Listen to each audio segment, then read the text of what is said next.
سبيل الدموع سبيل مريح تنهدى يا صاحي كي تستريح وبث أعوذ بالله من الشيطان. بسم الله الرحمن الرحيم. السلام عليكم ورحمة الله وبركاته.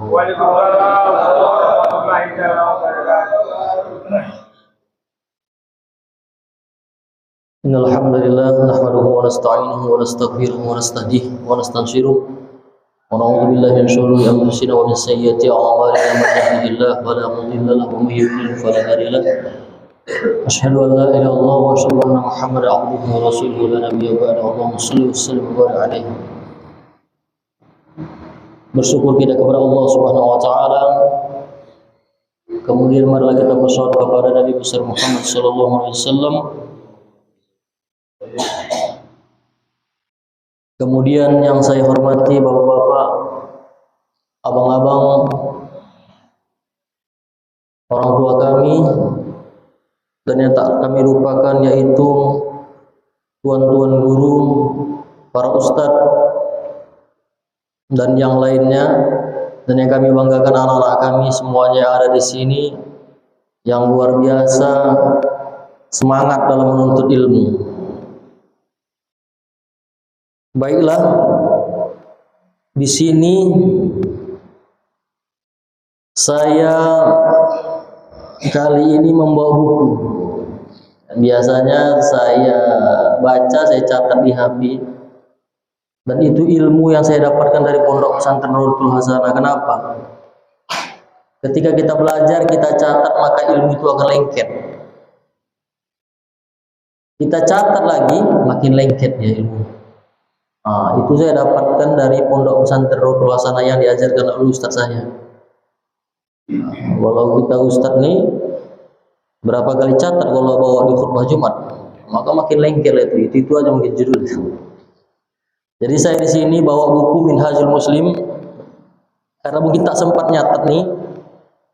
Ini buku dari Profesor Dr. Azhari Akmal Tarigan, Wakil Rektor UINSU PR1. Ini salah satu buku yang saya pinta tak dikasihnya. Ada buku berapa 3 saya pinta kasihnya.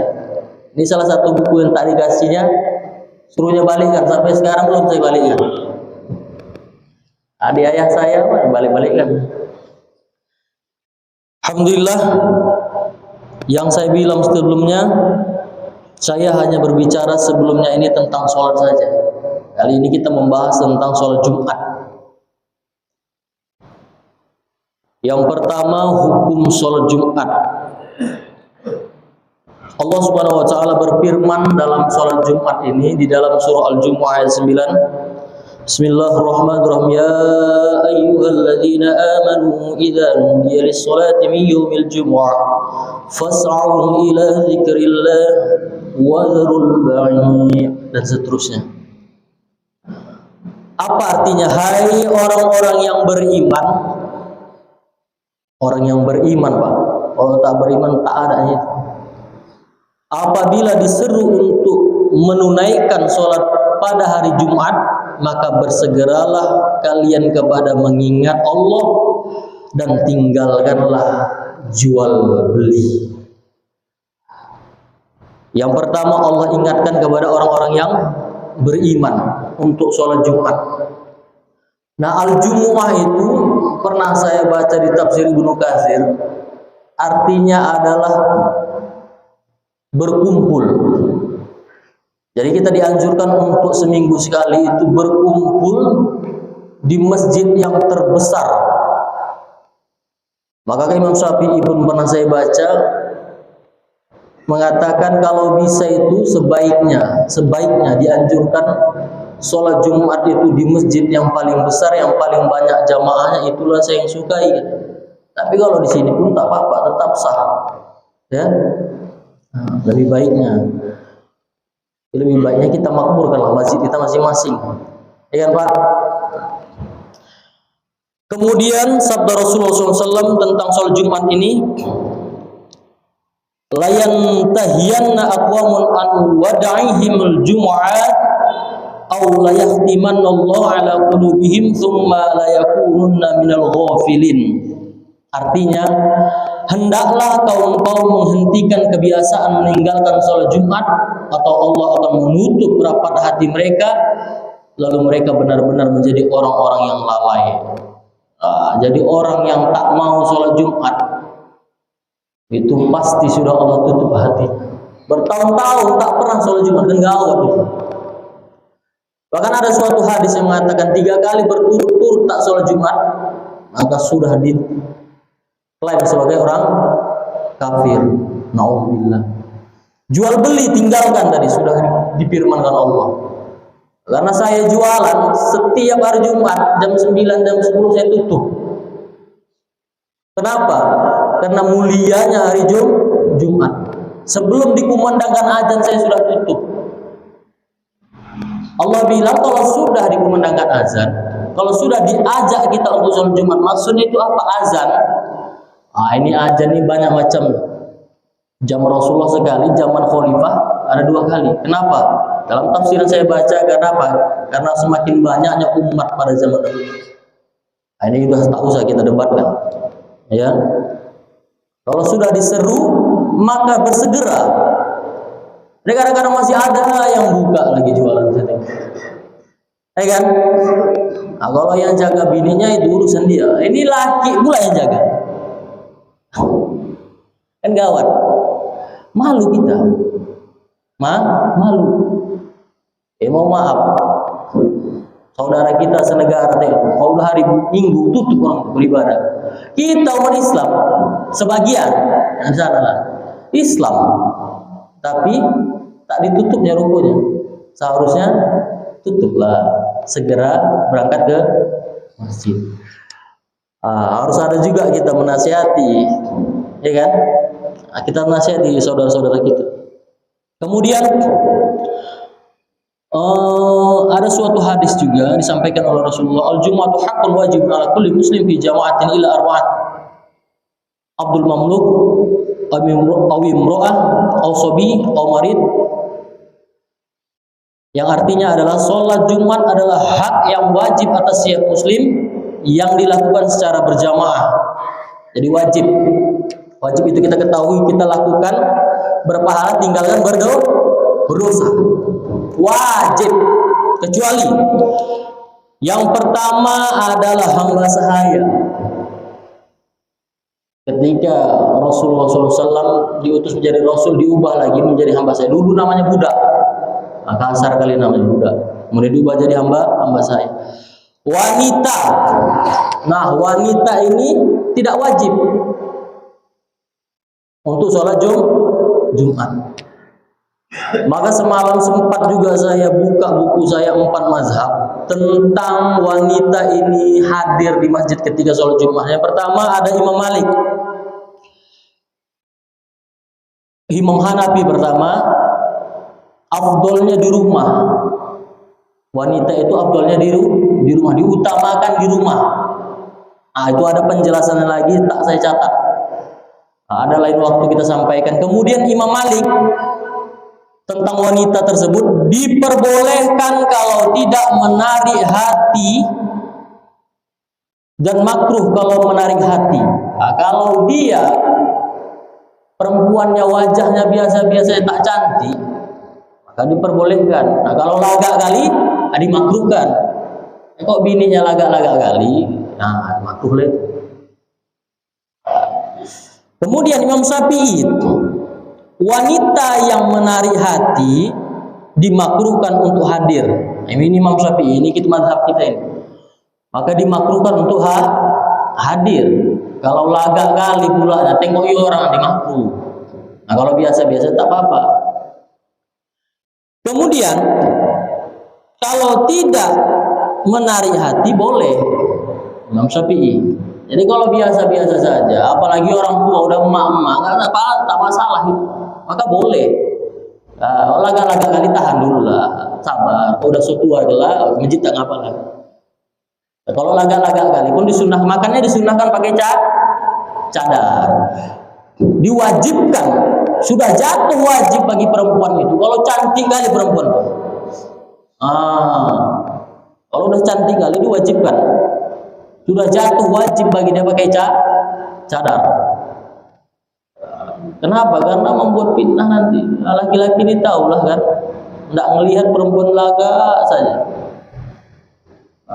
Namanya kita punya hawa nafsu, tapi tundukkanlah pandangan tuh. Kemudian Imam Hambali boleh, tapi tidak boleh tampil cantik. Boleh ke masjid, tapi tak boleh tampil cantik. Kadang-kadang udah cantik makin di make up, makin cantik pula lagi. Itu tak boleh.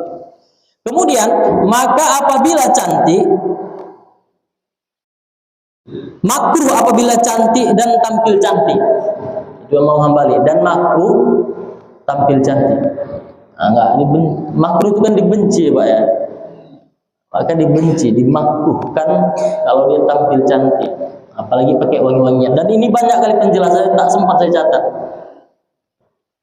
Sebagian saja. Kemudian hikmah disyariatkannya sholat Jumat. Tadi itu Pak ya, wanita, kemudian anak kecil. Maka anak kecil boleh, cuman diajarkan, kalau diajarkan lebih bagus, diajarkan dia bawa ke masjid itu lebih bagus, karena itu yang dicontohkan oleh Rasulullah. Kalau dia pun tak ke masjid, tak berdosa, ya kan? Kalau recok-recok itu wajar ya kan. Pernah saya juga sholat di masjid sebelah sana lah itu, tak tanggung recoknya luar biasa, tak khusyuk. Kalau alhamdulillah di masjid kita ini udah mulai berkurang, tak recok-recok kali. Udah ada yang ngawasi. Tadi orang sakit maka boleh. Ya, kalau di rumah sakit ada diimpus, mungkin suruh Jumat juga. Terkapar pula waktu nanti di sini kan. Maka boleh. Kemudian hikmah disyariatkan sholat Jumat. Ini sedikit saya sampaikan, mengumpulkan orang-orang dewasa yang mampu mengemban tanggung jawab di antara penduduk-penduduk suatu daerah atau suatu perkampungan setiap minggu di suatu tempat untuk mengetahui setiap ketentuan dan keterangan yang berkaitan dengan hal-hal yang ditemukan dan peristiwa yang terjadi, diutarakan oleh imam kaum muslim dan khalifah mereka yang terkait dengan kemaslahatan urusan agama di dunia dan dunia mereka. Jadi kalau bisa itu khotib itu menyampaikan sesuai dengan kemaslahatan kita. Baru-baru ini tentang pembunuhan, tolonglah sampaikan bagaimana ancaman pembunuhan itu. Bahkan Allah sudah sampaikan di dalam surah An-Nisa, orang yang membunuh seorang mukmin dengan sengaja ini Pak. Ayat sebelumnya itu tentang sebelum sengaja, ayat 90 sekian tuh, nanti bisa kita baca. Maka kalau sengaja dia membunuh seorang mukmin, maka balasannya apa? Neraka jahanam. Allah marah kepadanya, Allah murka kepada. Na'udzubillah. Ini makanya perlu disampaikan oleh ustaz-ustaz. Kenapa dia membunuh? Karena dia belum tahu tentang itu. Maka jangan sampai di antara kita ini, insya Allah, anak-anak cucu kita jangan sampai membunuh. Luar biasa bencinya Allah dengan orang yang membunuh seorang mukmin dengan sengaja. Ya, itu perlu sampaikan. Kemudian hikmah yang selanjutnya yaitu juga mereka dapat mendengar anjuran serta peringatan. Jadi seorang khotib harus memberikan peringatan kepada kaum muslimin. Kemudian ada janji serta ancaman Allah yang dapat membangkitkan semangat mereka dalam menunaikan sejumlah kewajiban mereka serta mendorong mereka supaya menunaikannya dengan sungguh-sungguh. Jadi perlu itu dalam khutbah Jumat itu perlu ada janji dan ancaman. Apa janji Allah? Kalau dia beriman disampaikan. Apa ancamannya? Makanya kalau Rasulullah SAW itu kalau berkhutbah itu, karena Rasulullah SAW idza khataba ahmar ainahu. Ketika Rasulullah SAW sedang berkhutbah, merah kedua bola matanya. Wa ala sautahu, meninggi suaranya. Wastadda ghadabahu, bertambah kemarahannya. Ka'annahu mundhiru jais yaqulu sabahakum wa wasa'akum, seperti seolah-olah Rasulullah memperingati pasukan yang berperang di sore hari dan di pagi hari. Jadi jangan kita melihat ustaz ini khutbah lantang kali suaranya apa. Memang seperti itu, gimana lagi? Apalagi memang setegap suaranya, gimana mau dikecil-kecilkan? Ya kan Pak? Supaya apa? Supaya memberikan peringatan dan ancaman. Bagaimana memberikan peringatan ancaman? Loyo gimana? Ya memang harus kuat suaranya. Bahkan Rasulullah sampai merah kedua bola matanya memberikan peringatan dan ancaman tersebut. Ya kan? Makanya perlu ada juga di masjid kita ini yang tukang negur. Nah, kalau ustaznya ceramah begini-begini tegur. Bahkan dalam khutbah ini Imam Syafi'i, kalau tak dibaca satu ayat saja maka tak sah sholat Jumat. Ini kadang-kadang khutbahnya cerita saja, mana ayatnya? Kan? Mana ayatnya? Tak ada dibaca. Seharusnya ada yang memperingati. Ustaz, di mana ayatnya? Tak baca, Ustaz. Dianjurkan supaya memperbanyak bacaan ayat-ayat firman-firman Allah di dalam khutbah Jumat, terutama memberikan ayat-ayat tentang peringatan ancaman, ya, ancamannya apa, peringatannya, balasannya apa. Jadi semangat. Kemudian kita lanjut saja ya Pak. Tentang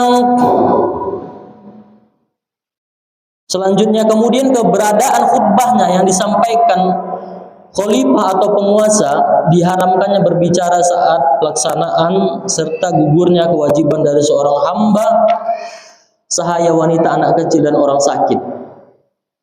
Jadi di sini ini jangan ada, diharamkan berbicara, haram. Kecuali kepentingan yang lain, ya.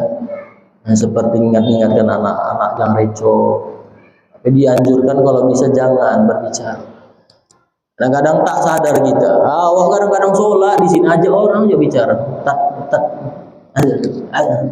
Geser kota impak geser. Jangan berbicara, cukup isyarat saja lah. Diharamkan berbicara. Tak boleh berbicara. Tapi itu luaslah lagi pembahasannya ya. Sedikit saja. Kemudian tentang jamaah sholat Jumat ini saya catat juga 4 mazhab. Menurut Imam Malik,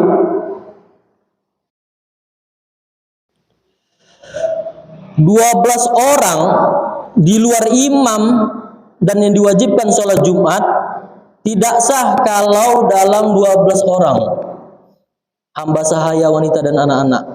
Jadi dianjurkan itu kalau menurut Imam Malik, maka itu jamaah sholat Jumat itu 12 orang. 12 orang. Lain lagi anak-anak hamba sahaya itu tidak dihitung dan imam tidak dihitung. Kalau dia 11 orang, 10 orang di luar itu maka tak sah sholat Jumatnya. Kemudian harus dia mukim di situ. Kemudian memang dia menghadiri sholat Jumat di situ, termasuk 12 orang tadi. Kemudian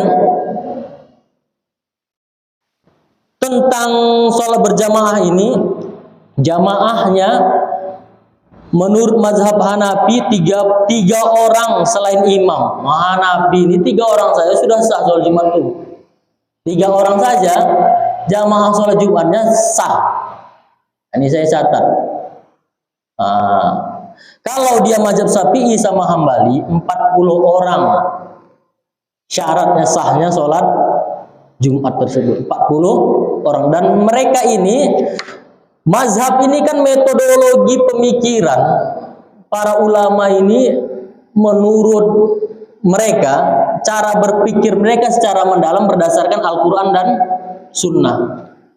Jadi Imam Syafi'i ini pun berpendapat 40 orang. Ya memang ada hadis. Begitu juga imam-imam yang lain ini mengambil pendapat tersebut sesuai dengan dalilnya, bukan asal-asal saja. Maka kita hargailah pendapat mereka. Karena kita baru mazhab Imam Syafi'i harus 40 orang. Ada kalau misalnya ustadznya bisa tiba-tiba hujan pula deras. Mana nih 39 orang pula jamaahnya nih. Gimana ini? Mulai apa belum? Ini tak sah soal kita ini. Tiba-tiba datang mulai. Baru sah. Ya. Sahlah sholat Jumat. Atau tiba-tiba hujan deras, belum berhenti-berhenti, maka tunggulah sebentar. Datang orang barulah mulai. Ya kan? Saya pernah sholat Jumat, sedikit kali jamaahnya. Mau sholat apa masjid lain dia pikir kan. Berapa orang? 12 orang. Enggak sampai mungkin. Selebihnya anak-anak. Ini sahabat tidak. Ragu-ragu. Baru kali itu pernah ada di masjid sana. Sudah jam berapa ini, Pak? Lama lagi. Banyak kali mau kita bahas ini kalau pakai buku. Keutamaan hari Jumat. Hari Jumat merupakan hari yang utama serta agung dan sebaik-baik hari dunia. Sebaik-baik hari, Senin sampai Minggu, Jumat itulah yang paling banyak. Agak saya kalau perinya jualan itu Jumat, tidak Minggu. Muliakan hari Jumat itu. Salah satu hari yang disukai oleh Rasulullah SAW. Khairu tola'at fihi syamsu yaumul jum'ati wa fihi khuliqa Adam alaihi salam wa fihi udkhila ilal jannah wa fihi ukhrija minha wa la taqumus sa'a illa fi yaumil jum'ah. Yang arti dari hadis ini adalah sebaik-baik hari yang di dalamnya matahari terbit ialah hari Jumat. Sebaik-baik hari adalah hari Jumat. Kenapa? Di mana pada hari itu Nabi Adam diciptakan? Nabi Adam diciptakan hari Jumat. Atau kita Adam itu diciptakan hari Jumat. Kemudian Nabi Adam dimasukkan ke surga pun dan dikeluarkan dari surga pada hari Jumat. Hari Jumat. Ketika Nabi Adam memakan buah khuldi itu, maka dia diturunkan ke bumi pun hari Jumat. Pelajaran yang banyak yang bisa kita ambil dari Nabi Adam itu apa? Nabi Adam makan suatu hal yang dilarang Allah, diturunkan langsung ke dunia. Kenapa manusia itu bisa bandal, bisa nakal, bisa bejat? Karena salah satunya apa? Karena ada haram masuk ke mulutnya ini. Jadi perlu yang kita jaga adalah jaga hal-hal yang masuk ke mulut ini. Kalau haram kita makan, maka haramlah. Kalau seorang itu makan hasil haram, hasil mencuri, hasil judi, hasil riba dan segala macam, maka segala perilakunya akan haram. Jarang yang baik-baik. Maka kalau tahu kita itu hasil dari judi, atau tak usah kita makan. Ada ajak kawan yuk kemek-kemek yuk, makan-makan yuk. Hasil dari apa itu? Baru menang main bola kata. Ayolah kata, betul. Mau beli apa kita? Yang penyet jus aman lah, yuk kata. Tahu itu hasil dari judi, hasil Barcelona main sama Madrid, menang Madrid misalnya, ikut juga kita. Tahu kita itu hasil dari uang judi, kita makan, maka itu menjadi uang haram dan nantinya perilaku kita jadi haram. Jangan dimakan. Udahlah, aku kenyang. Alasan aja, aku kenyang, aku celah, clean aja lah. Gitu. Jangan ikut-ikutan juga. Ayolah, sedap juga, enak. Tahu di uang haram, tapi membatnya juga. Ini kan banyak, kawan-kawan kita banyak gitu kan. Hasil dari ini loh, bantuan. Disuap-suap sedikit, selembar, cepet, sampai 1 juta bulanya diembat kan. Ayolah, embat juga. Jangan, apalagi dikasih sama anak cucu, jangan. Saya bilang jangan. Kenapa? 1 tetes darah saja kita masukkan uang haram itu ke tubuh kita akan menutup hati kita untuk beribadah kepada Allah SWT. Terus uang haram, udahlah kacau. Hidayah tak dapat lagi. Hindari itu, hindari. Ya. Kalau Allah pun buka hati itu atas izin Allah. Kita nggak boleh batasi. Ya kan? Kalau yang berlalu sudahlah. Kemudian kiamat tidak akan terjadi kecuali pada hari Jumat. Hari Jumat ini rupanya terjadi hari kiamat. Apakah tahu? Rasulullah tak tahu. Cuman tanda-tandanya, ciri-cirinya sudah dikasih tahu Rasulullah. Allah yang lebih tahu. Jadi oleh karena itu ketika hari Jumat Fokuslah kita beribadah kepada Allah. Kenapa? Karena pada hari itu terjadinya hari kiamat. Nah, surah jam 6. Lanjut lagi. Lanjut lagi apa stop nih? Oh. Etika. Kemudian selanjutnya etika dan hal-hal yang patut dilakukan pada hari Jumat oleh orang-orang yang akan menghadiri sholat Jumat. Yang pertama adalah mandi bagi setiap orang yang akan menghadiri sholat Jumat berdasarkan sabda Rasulullah SAW. Ghuslul Jumu'ati wajibun ala kulli muhtalibin. Yang artinya adalah mandi Jumat itu diwajibkan atas setiap orang yang telah ihtilam atau balik.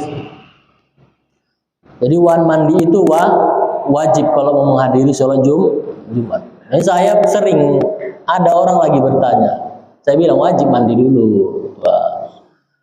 Ketika dia posisinya ini ngajar nih, saya bilang udah mandi anak-anak tuh. Ente udah mandi apa belum? Bilang dari chat. Karena dia langsung sholat Jumat, ngajar langsung sholat Jumat, tak mandi. Mana pula wajib katanya? Kenapa tak wajib? Rasulullah bilang wajib. Ente wajib udah. Mana pula wajib? Mana ada itu? Tunjukkanlah ini hadisnya. Nah, barulah dia terdiam. Dia juga ya, mohon maaf ya. Nah, ini bagus. Ditunjukkan dalilnya. Dia sadar. Kadang-kadang ada orang bersikeras.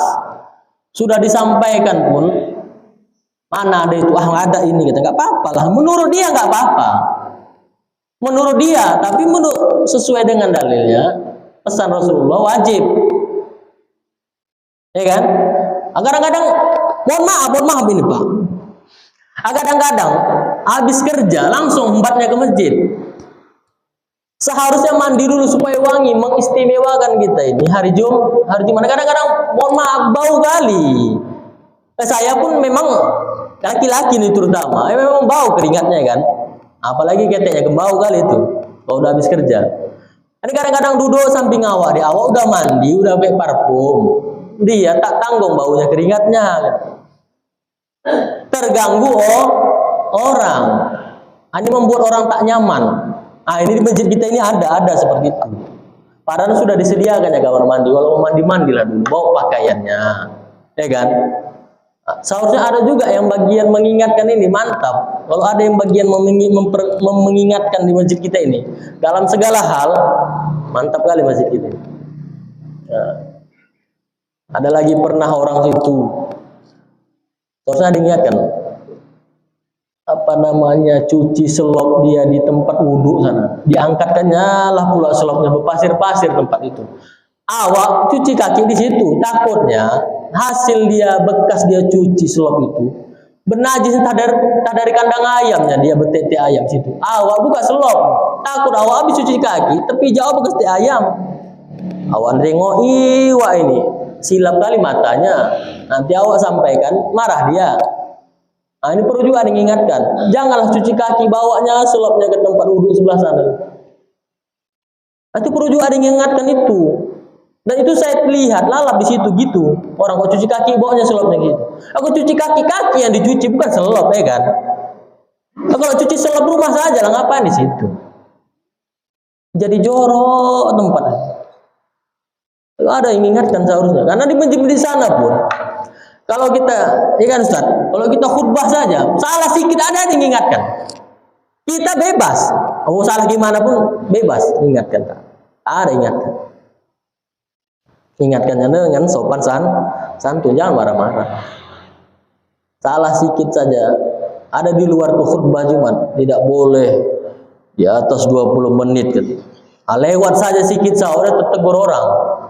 Kita mau 30 menit, 35-40 menit tarik negur. Ya kan? Perlu juga itu hari negur. Jadi tentang tadi itu, maka wajiblah. Ini bagi yang sudah balik mandi, wajib. Muliakan. Karena Rasulullah pun pernah melarang orang yang makan bawang saja pun dilarang untuk masjid. Kenapa? Dapat mengganggu orang sholat. Apalagi yang bau ketiak, bau keringat, tak tanggung pahitnya, mengganggu orang. Udah lewat 5 menit ya. 5 menit lagi apa 3 menit lagi nih?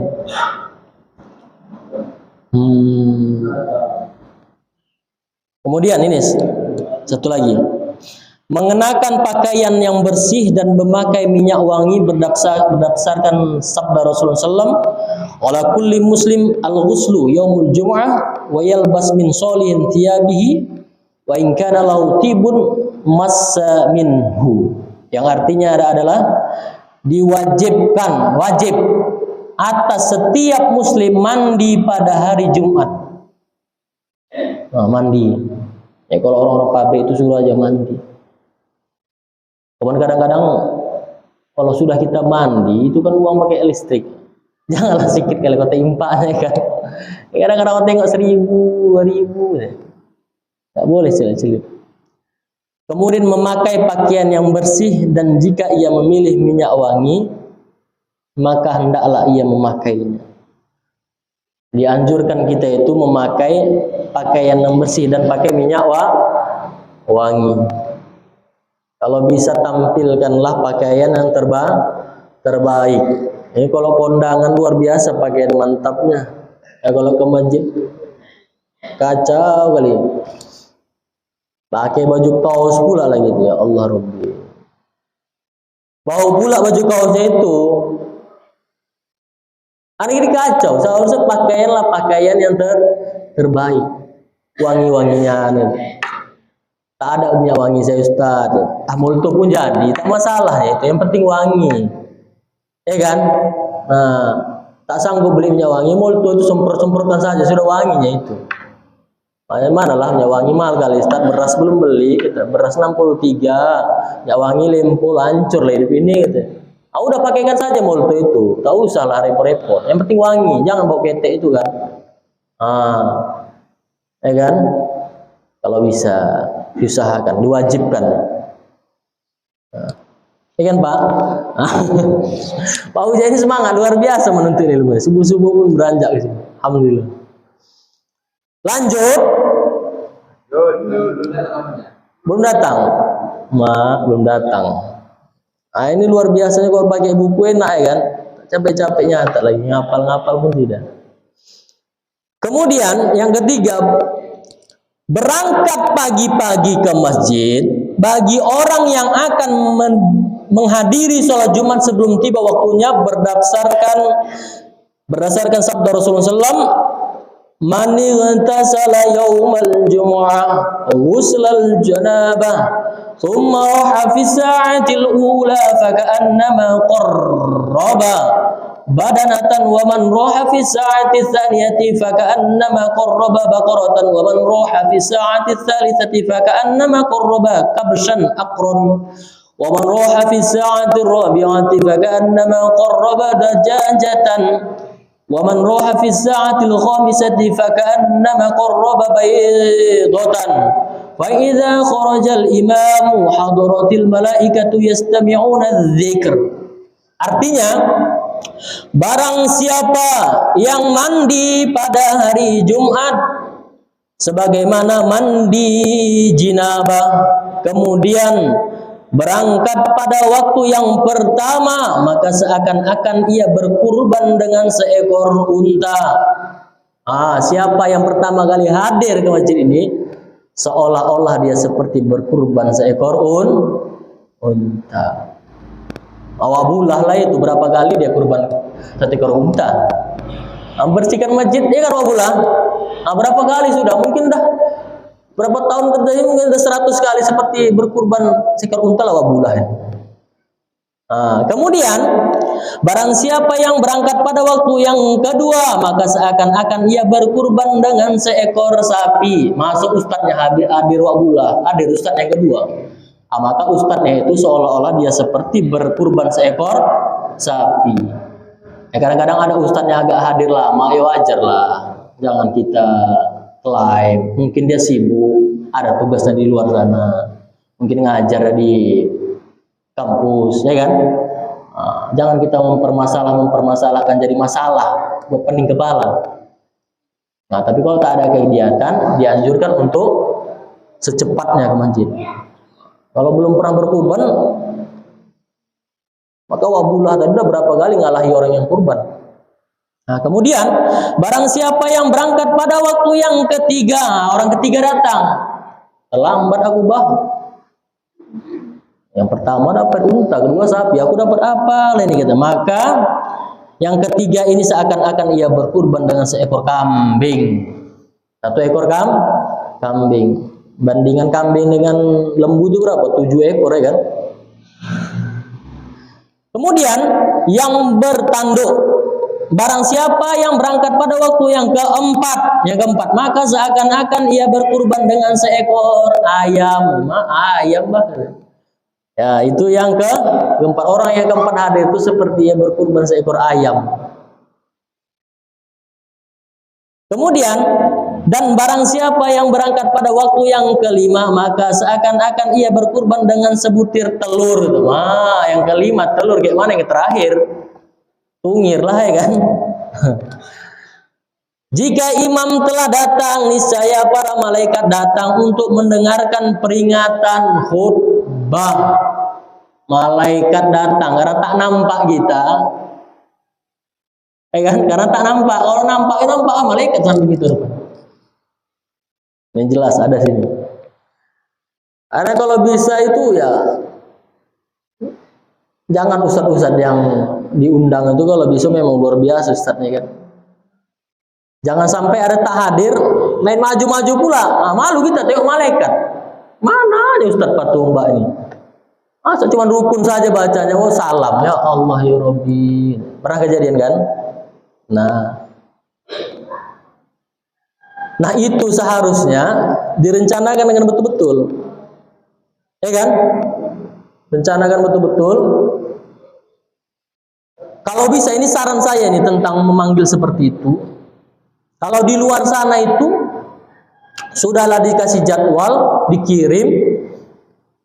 Bahkan ada yang ngeprint loh, ngeprint datang ke rumah. Ustaz, wah luar biasa.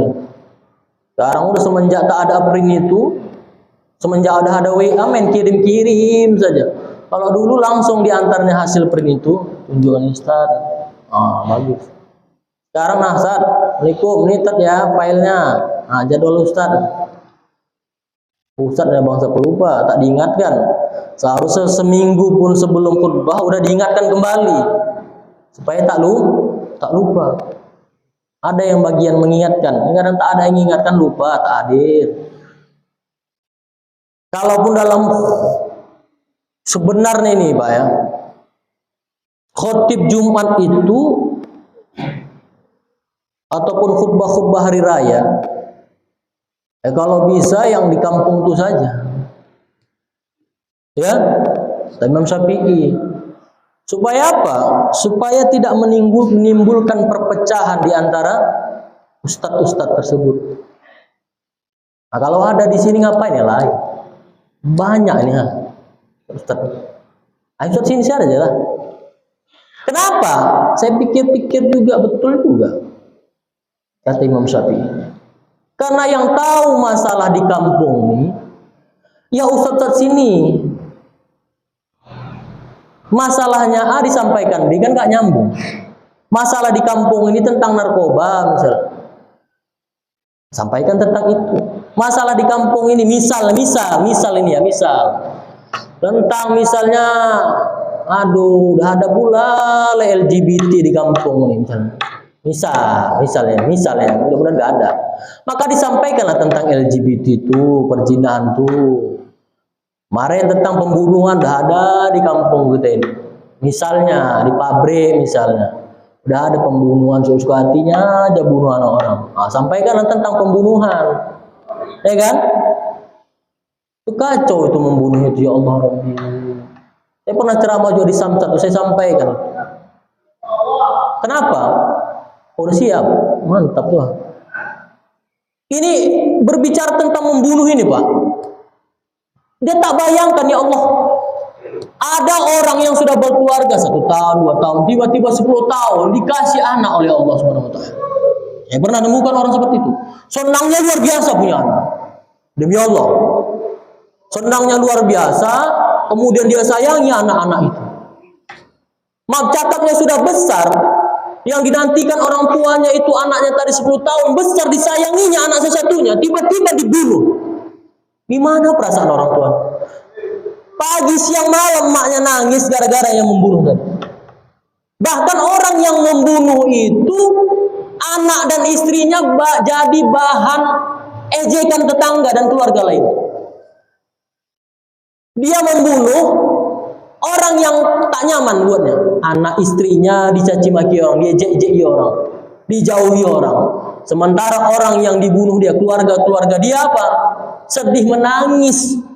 Sudah lama aku tak punya anak, kenapa? Ada 3 kali bunuh anak, ya Allah, ya Rabbi. Mungkin kalau nengok muka orang yang membunuh itu benci kali dia mungkin. Karena Allah mengajarkan fa'fu anhum, maka maafkanlah mereka. Maafkan. Allah suruh maafkan. Ketika Nabi Muhammad saja pamannya dibunuh, Hamzah itu kalau saya tak silap, jantungnya diambil. Di situ Nabi marah sekali. Apa kata Allah? Sabar. Marah kali Nabi Muhammad. Gimana kita orang yang biasa dibunuh anak itu, ya Allah Rabbi, 3 kali. Makanya Allah haramkan dia di surga. Tempatnya di neraka kekal selama-lamanya. Kalau dia bertobat, kalau dia misalnya menyesal di akhir hayatnya karena membunuh, bertobat dia, maka itu hak Allah. Kalau dia sudah bertobat, itu hak Allah. Kita tak boleh menghakimi karena ampunan Allah itu tak ada batasnya. Kalau dia bertobat, itu pun atas izin Allah. Ketika dia bunuh, datang orang juga dihantam dia, mati dia. Belum sempat bertobat kepada Allah, mati dalam keadaan sedang membunuh, mati dalam keadaan tidak beriman, tempatnya kekal selama-lamanya di neraka. Nauzubillah. Kekal. Apa itu, Bang? Wajah Ibrahim itu butuh anak juga. Itu kan tak jadi, Pak. Iya, gak apa-apa. Iya, dia membunuh. Itu bukan mana ya? Ketika Nabi Ibrahim diperintahkan Allah untuk menyembelih, bukan membunuh ya, menyembelih anaknya. Ya, itu tanda Nabi Ibrahim itu taat kepada Allah, disembelih. Nah, ketika disembelih itu, Nabi Ibrahim pun sedih, emaknya pun sedih, emaknya Nabi Ismail. Nabi Ibrahim sedih, istri Nabi Ibrahim sedih. Ketika disembelih, tak jadi disembelih atas izin Allah. Yang disembelih itu adalah domba. Nah, itu dia. Nah, tadi jadi tidak dibunuh tapi disembelih. Nah, kalau dibunuh ini kejam. Nah, kayak kejadian itulah ya kan. Ada yang dibacok, ada yang dihantam lah sampai lembur, sampai hancur. Maka itu orang-orang seperti yang jadi hati-hati. Mungkin kenapa dia membunuh? Karena dia belum tahu. Maka pentingnya ini menyampaikan hal-hal yang seperti itu. Terutama belum pernah disampaikan tentang pembunuhan ya kan di mimbar, belum pernah kan? Belum. Makanya di pabrik-pabrik itu membunuh dia biasa aja membunuh. Karena tak tahu dia ancamannya kalau membunuh itu. Kalau tahulah dia ancamannya sampai Allah kekalkan dia di neraka, maka tak akan berani dia. Kekal. Kalau kita umat muslim ini, itu tak usah saya sampaikan. Nanti memotivasi ibadah kita rendah. Ya kan? Walau tentang dicuci-cuci itu nggak usah lah. Nanti memotivasi keimanan kita kurang semangat dalam beribadah. Usahakan terus beribadah kepada Allah Subhanahu wa taala. Sampai di sini saja Pak ya, saya tandai dulu, lanjut besok lagi. Nah, karena sudah siapkan itu, semuanya sudah siap. Kue pula lah itu ya kan, mantap lah itu. Biasanya lontong kue lagi. Pulut ya? Pulut. Nah, mantap ya. Mudah-mudahan ilmu yang bermanfaat ini kita sampaikan. Karena pada hari inilah saya diizinkan Allah mungkin bertemu. Minggu semalam tak diizinkan Allah. Kita tak tahu ya. Jika ada manfaatnya, dan pasti ada manfaatnya, ada ilmu-ilmu tersebut, terapkanlah, amalkanlah agar bermanfaat bagi kita. Kemudian mudah-mudahan apa yang saya sampaikan kalau kita amalkan, Profesor Dr. Azhari Akmal Tarigan ini dapat pahala juga. Adalah luar biasanya ilmu yang bermanfaat. Jika ada kata-kata saya yang salah, dan pasti ada salah. Banyak cakap, maka banyaklah salah. Saya minta ampun kepada Allah Subhanahu wa taala yang Maha Pengampun, dan saya minta maaf kepada jamaah sekalian. Karena dalam Islam kita, dalam Al-Qur'an diperintahkan untuk memaafkan. Fa'fu anhu. Saya minta maaf kepada jamaah sekalian. Akhirul kalam, saya ucapkan Billahi taufiq wal hidayah. Assalamualaikum warahmatullahi wabarakatuh. Waalaikumsalam warahmatullahi wabarakatuh. Allahumma sholli wa sallim ala